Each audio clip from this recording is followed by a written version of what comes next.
Good morning दोस्तों। तो आप लोग पिछला वीडियो में देखा था सामान्य ज्ञान से जो इम्पोर्टेंट क्वेश्चन था, जिसमें से हम लोग 40 एमसीक्यू टाइप का क्वेश्चन किए थे उत्पाद सिपाही के लिए।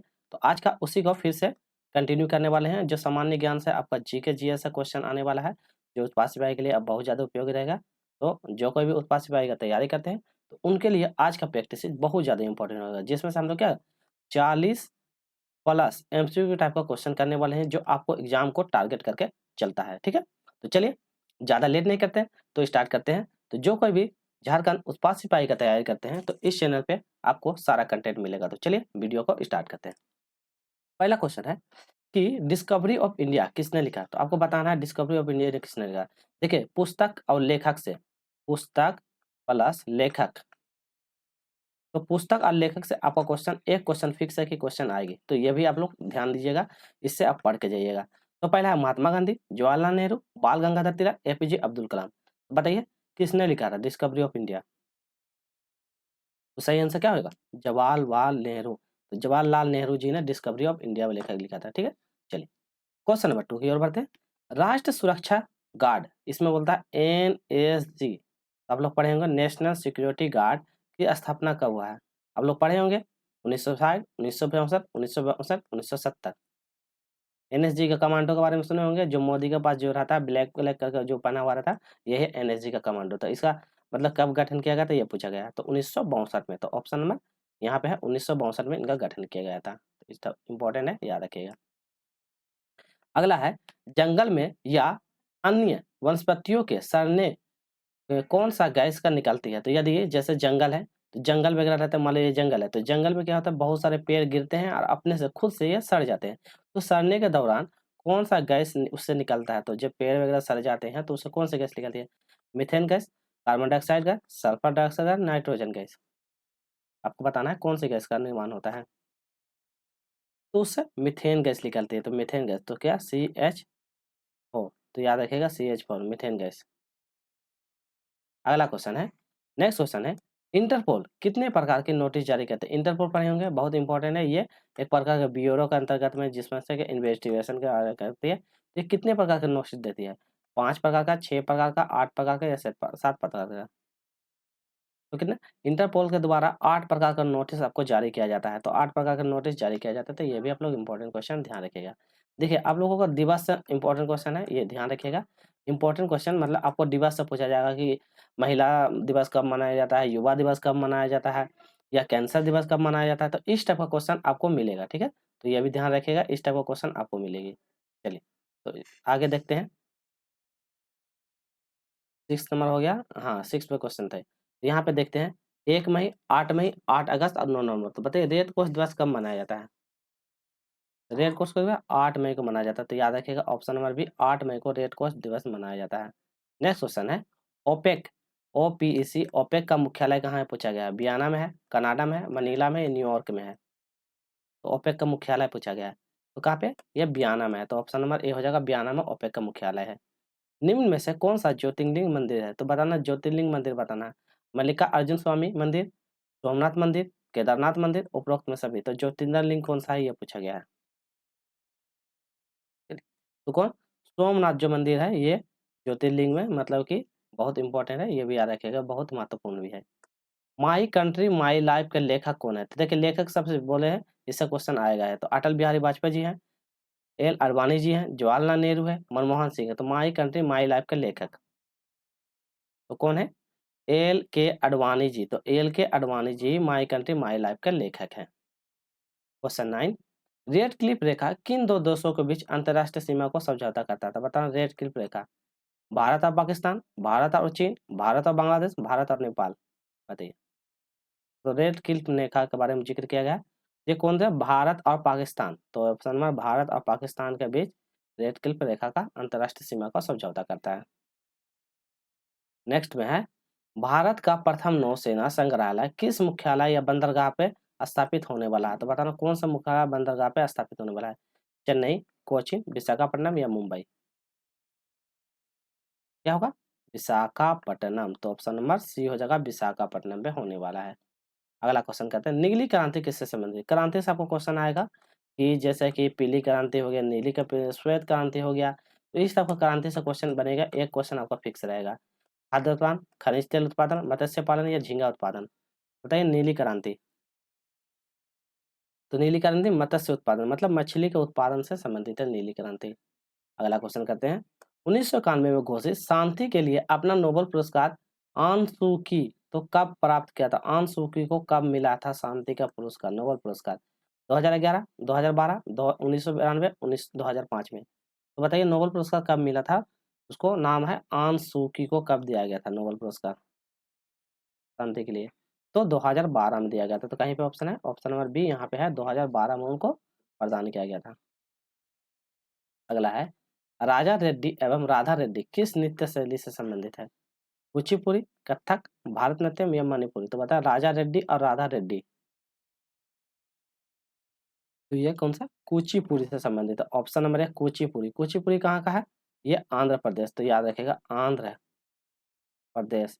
तो आंध्र प्रदेश का लोक नृत्य है कुचिपुड़ी, जो इसमें से था उनको डांस किया जाता है, या भगवान विष्णु का ये मतलब कि डांस को वर्णन किया गया है।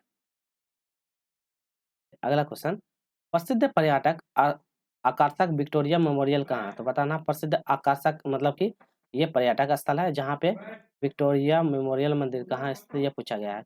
पश्चिम बंगाल में, अरुणाचल प्रदेश में, गुजरात में या महाराष्ट्र में? तो ये कहाँ पे? पश्चिम बंगाल मतलब वेस्ट बंगाल में स्थित है, तो याद रखिए पश्चिम बंगाल में है। चलिए क्वेश्चन नंबर 15 देखते हैं। निम्नलिखित में से किस एक स्थान पर इंदिरा गांधी परमाणु अनुसंधान केंद्र? तो बताना इंदिरा गांधी परमाणु अनुसंधान केंद्र कहाँ पे है? तिरुवनंतपुरम, हरिकोटा में है, कलपक्कम है या बॉम्बे में है? तो कहाँ पे है ये? तो इंदिरा गांधी परमाणु अनुसंधान केंद्र कलपक्कम, तो ऑप्शन नंबर सी कलपक्कम में अवस्थित है। अगला क्वेश्चन करते हैं, क्वेश्चन नंबर 16। 1998 में पोखरण 2, तो पोखरण 2 परमाणु परीक्षण के दौरान भारत के प्रधानमंत्री थे। तो परमाणु का जो परीक्षण हुआ था उसके दौरान भारत का प्रधानमंत्री कौन था? राजीव गांधी था, मनमोहन सिंह था, पीवी नरसिम्हा था और एपीजे वाजपेयी। तो 1998 के दौरान बताइए कौन था उस समय? आप लोग पढ़े होंगे। तो कौन था? एपीजे वाजपेयी जी थे, अटल बिहारी वाजपेयी। तो अटल बिहारी वाजपेयी, तो अटल बिहारी वाजपेयी जी थे, ठीक है, तो याद रखिएगा। अगला क्वेश्चन है, भारत में निजी क्षेत्र का पहला हवाई अड्डा, तो निजी क्षेत्र मतलब प्राइवेट, तो प्राइवेट हवाई अड्डा चेन्नई में, कोचीन में, जयपुर में, अमृतसर में? तो कहाँ पे प्राइवेट हवाई अड्डा के बारे में जिक्र किया है बताइए? तो सही आंसर कोचीन, तो कहाँ पे है Cochin? Option number B Cochin में है प्राइवेट हवाई अड्डा। नेक्स्ट, प्रधानमंत्री भारत जोड़ो परियोजना संबंधित है, तो भारत जोड़ो परियोजना संबंधित है, संचार से संबंधित है, सामाजिक एकीकरण, नदियों के जुड़ाव से, ये जलमार्ग के विकास से? बताइए ये किससे संबंधित है? तो ये जलमार्गों का विकास, तो जलमार्गों का विकास करना इससे संबंधित, तो ऑप्शन नंबर डी सही जवाब हो जाएगा। अगला है स्वर्णिम चतुर्भुज योजना, ये भी इंपॉर्टेंट है, यह क्या है ये पूछेगा। तो स्वर्णिम चतुर्भुज क्या है? यह महानगरों को जोड़ने वाला एक रेल मार्ग है, प्रमुख वायु मार्ग का साधन है, या राष्ट्रीय जलमार्ग परियोजना है, या स्वर्ण व्यापार योजना है? तो स्वर्णिम चतुर्भुज क्या है? अभी एग्जाम में पूछ दिया जाएगा इस टाइप का क्वेश्चन। तो एक प्रकार का क्या है? राष्ट्रीय राजमार्ग परियोजना। तो क्या है? राष्ट्रीय राजमार्ग परियोजना, तो ऑप्शन नंबर सी, तो राष्ट्रीय राजमार्ग परियोजना है। अगला है, जोहार सुरंग कहाँ से गुजरती है? तो जोहार सुरंग कहाँ से गुजरती है?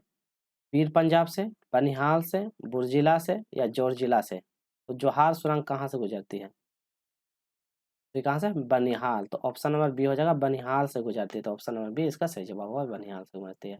चलिए 20 क्वेश्चन हम लोग कर लिए हैं, 20 क्वेश्चन कंप्लीट हो गया। वीडियो अच्छी लग रही होगी तो लाइक, शेयर और सब्सक्राइब जरूर कीजिएगा, ताकि वीडियो अच्छी लग रही हो तो ठीक है, ताकि इस टाइप के क्वेश्चन हमको आपको डेली कंटेंट हमेशा प्रोवाइड करवाते रहे।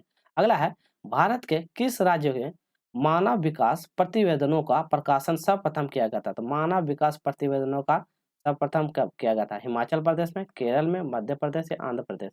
तो कौन सा राज्य किया था यह पूछा गया है। तो कौन सा? मध्य प्रदेश, एमपी, तो ऑप्शन नंबर सी हो जाएगा मध्य प्रदेश। अगला है, गांधीवादी अर्थव्यवस्था किस पर आधारित है? तो गांधीवादी अर्थव्यवस्था किस पर आधारित है? प्रतिस्पर्धा पर, न्याय पर, राज नियंत्रण पर, इनमें से किसी पर नहीं? तो बताइए गांधीवादी अर्थव्यवस्था किस पे है?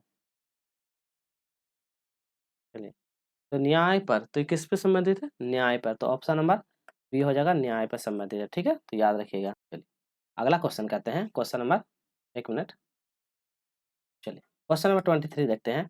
इसमें बोलता है राष्ट्रीय विकास परिषद का गठन कब हुआ था? बताना इसका गठन कब हुआ था?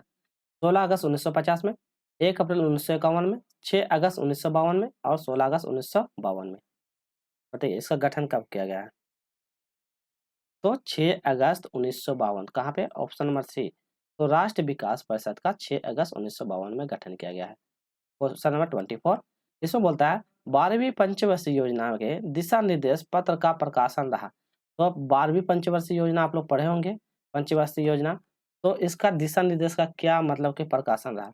पहला है अभिसूचना नियोजित करना, दूसरा सामाजिक न्याय के साथ समृद्धि करना, तीव्र संपोषी और अधिक समावेशन विकास करना और खुशहाली के लिए नियोजन करना। इंपॉर्टेंट क्वेश्चन है, आपको पंचवर्षीय योजना से क्वेश्चन आएंगे। ठीक है, स्टार्टिंग कब होता है?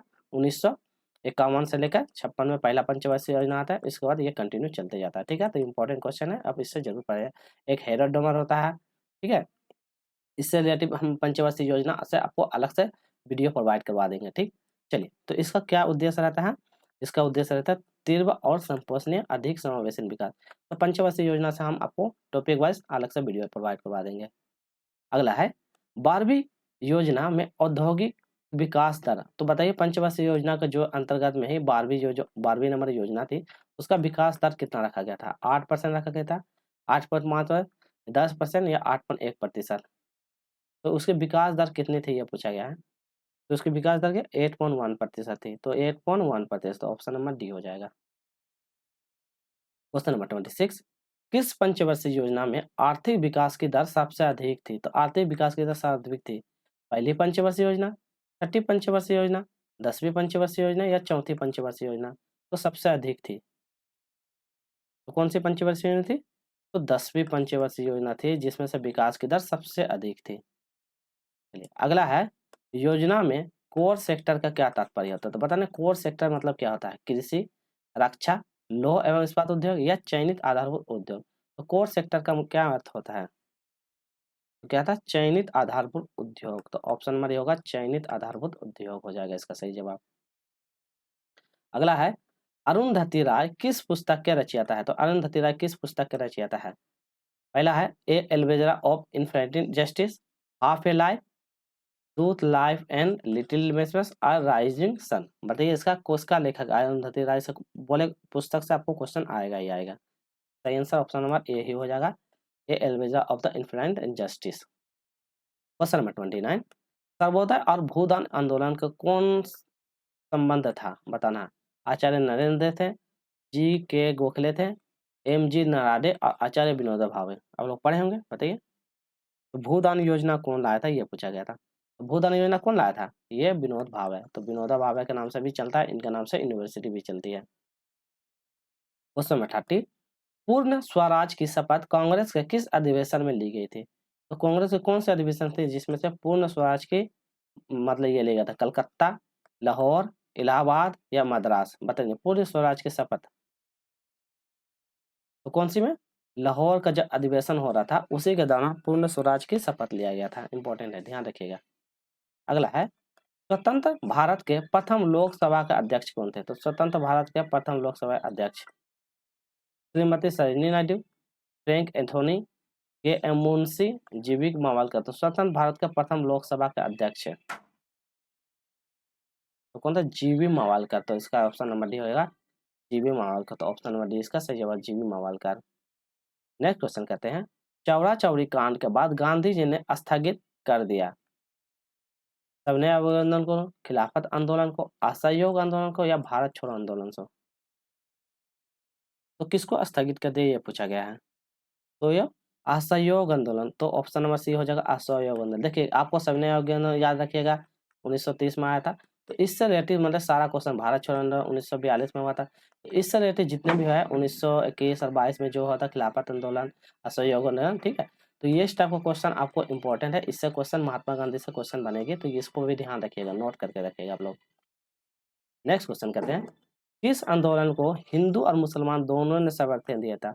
तो हिंदू का भी और मुसलमानों का भी योगदान रहा था। कौन सा आंदोलन था? चंपारण आंदोलन, विभाजन विरोधी आंदोलन, असहयोग आंदोलन या भारत छोड़ो आंदोलन? तो किसमें दोनों योगदान दिया था? तो हिंदू और मुसलमान, तो असहयोग ही आंदोलन था जिसमें से हिंदू और मुसलमान दोनों ने योगदान दिया था। तो ऑप्शन नंबर सी, तो असहयोग आंदोलन ही था जिसमें से हिंदू और मुसलमान दोनों का सहयोग था। नेक्स्ट क्वेश्चन करते हैं, निम्न में से किसने दीन इलाही आराम किया? तो पढ़िए, आपको मुगल वंश का क्वेश्चन है, मुगल एम्पायर, ठीक है। मुगल एम्पायर से क्वेश्चन पढ़ के जाइएगा, इससे क्वेश्चन बनेगा। दीन इलाही जहांगीर के द्वारा, बाबर के द्वारा, अकबर के द्वारा, हुमायूं के द्वारा? तो अकबर, तो सही आंसर अकबर। तो अकबर से क्वेश्चन पढ़ लीजिएगा, जहांगीर से पढ़ लीजिएगा, बाबर से पढ़ लीजिएगा, हुमायूं से क्वेश्चन पढ़ लीजिएगा। मतलब इससे क्वेश्चन पढ़ लीजिएगा, जैसे बाबर के द्वारा 3 युद्ध लड़ा था, ठीक है, पानीपत का, खानवा का, चंदेरी का, तो ये सब युद्ध लड़ाएगा, तो ये सब याद रखिएगा, ठीक है। तो इससे क्वेश्चन बनेगा। चलिए, अगला क्वेश्चन है, जहांगीर का अर्थ मतलब क्या होता है? तो ये पूछा गया है। चलिए, जहांगीर का अर्थ क्या होता है, ये पूछा गया है। राष्ट्र का अधिपति, महाअधिपति, विश्व विजेता या सतयुद्धो नायक? तो जहांगीर का अर्थ मतलब बताइए। जहांगीर का अर्थ होता विश्व विजेता। तो मुगल वंश का था, उसी का नाम पे ही रखा गया था विश्व विजेता, मतलब जहांगीर मतलब विश्व का विजेता। नेक्स्ट क्वेश्चन, झारखंड भारत के भाग में स्थित है, तो भारत का कौन सा भाग में स्थित है बताइए। जैसे भारत है उसका कौन सा भाग, उत्तर पूर्वी वाले भाग में, उत्तर पश्चिम, उत्तरी या दक्षिण? तो इधर होता, इधर पूरा होता है, इधर होता पश्चिम होता है, इधर होता उत्तर होता और इधर होता दक्षिण। तो ये आपको पता होगा। तो कौन सा भाग में झारखंड स्थित है ये बताइए। तो कौन सा उत्तर पूर्वी वाले भाग, तो ये वाले भाग में कौन सा झारखंड स्थित है? तो ऑप्शन नंबर बी उत्तर पूर्वी वाले भाग, ऊपर पश्चिमी नहीं पूर्वी। तो ऑप्शन नंबर ए सही होगा, ठीक है। तो इस पे ये सही होगा, इसको मार्क कर दे रहे। ऑप्शन नंबर ए सही होगा, ये वाला गलत है, ऑप्शन नंबर ए सही होगा। चलिए, अगला क्वेश्चन है, रजरप्पा किन नदियों के संगम पर अवस्थित है? बताना। दामोदर भेरा नदी, दामोदर और शेरमुखी नदी, दामोदर और बराकर नदी या दामोदर और कुना नदी?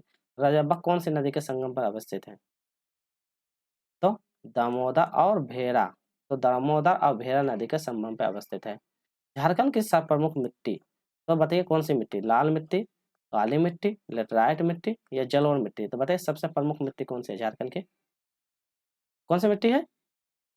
लाल मिट्टी। तो ऑप्शन नंबर ए सही जवाब होगा, लाल मिट्टी झारखंड की सबसे प्रमुख मिट्टी मानी जाती है। चलिए, अब अंतिम प्रश्न में आ गए हैं, देश सबसे गहरा बंदरगाह निम्नलिखित में से है? तो बताना सबसे गहरा, कंडाला, कोचीन, कोलकाता, विशाखापट्टनम? बताइए सबसे गहरा बंदरगाह, तो कौन सा बंदरगाह? विशाखापट्टनम का जो बंदरगाह है सबसे ज्यादा, तो देश का सबसे, देश नहीं यहाँ पे देश होगा, एक मिनट, देश का सबसे गहरा बंदरगाह विशाखापट्टनम। आज का अंतिम प्रश्न देख लेते हैं। इसमें पूछा है, निम्नलिखित बंदरगाह में से कौन सा मुक्त व्यापार क्षेत्र है? तो मुक्त व्यापार क्षेत्र बताना है। कोचीन है, तूतीकोरिन है, कंडाला है या पारादीप? तो बताना मुक्त व्यापार केंद्र जो होता है, मुक्त रूप से व्यापार केंद्र होता है, ठीक है। तो कौन सा बंदरगाह ये पूछा गया है। तो ये कौन सा ना, कंडाला का जो है, कंडाला बंदरगाह, इसमें क्या मुक्त रूप से व्यापार क्षेत्र होता है। तो वीडियो अच्छी लगी होगा तो लाइक कीजिएगा, शेयर कीजिएगा और जो नए हैं चैनल पे सब्सक्राइब जरूर कर लीजिएगा, ताकि और इसके साथ बेल आइकन को भी दबा दीजिएगा, ताकि आपको एग्जाम से संबंधित जितना जीके का क्वेश्चन है और उत्पाद सिपाही से मैथ का, जीके का, रीजनिंग का जो भी